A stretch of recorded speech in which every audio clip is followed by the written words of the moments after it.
Well, remember, I'm Phil Heimlich, and we call this the radical middle. I'd like to talk about the historical background of the Russia Ukraine war. Okay, if you go back to 1991, remember the Soviet Union collapsed at that time, which most of us considered a great event in world history. Now, when the Soviet Union fell, there were 14 countries under their control that broke away and became independent countries. Places like Ukraine, Estonia, Lithuania, they not only broke away, but they became mostly democracies allied with our country and the European democracies. Now, not everybody thought this was such a great thing. In fact, the person who didn't was Vladimir Putin. If you remember when Ronald Reagan stood at the Berlin Wall back in 1987, he demanded, "Mr. Gorbachev, tear down this wall."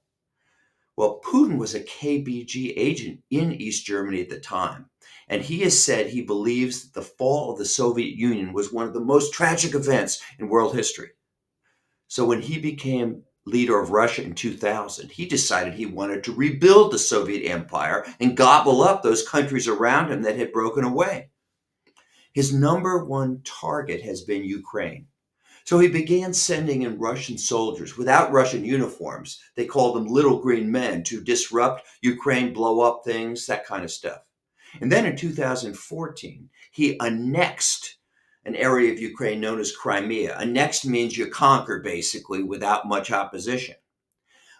Then in 2022, he claimed he would never invade Ukraine, but guess what? Yeah, he invaded Ukraine. And our country and many European democracies have come to Ukraine's aid with money and military equipment. You see, countries like France and England and Germany, they don't think Putin will stop with Ukraine. They think he'll go after other countries. Because of this invasion, over 1 million deaths and casualties on both sides have occurred. Now, as a country, the issue we have to decide is, do we take the Ronald Reagan view or the Donald Trump view?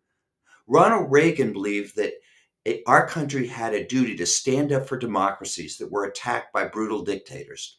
He believed this on strategic grounds, but also on moral grounds. In other words, our defense as a country was at stake, but to allow a dictatorship to conquer its neighbors was simply immoral. The Donald Trump view is that what happens to other countries is not our concern, either strategically or morally. In fact, during the last campaign, he said he didn't care what Russia did to these countries, to our allies. Okay, I've given you the facts. You decide, do you agree with Reagan or Trump? But here's the thing, you can't agree with both. I'm Phil Heimlich, and this is the Radical Middle.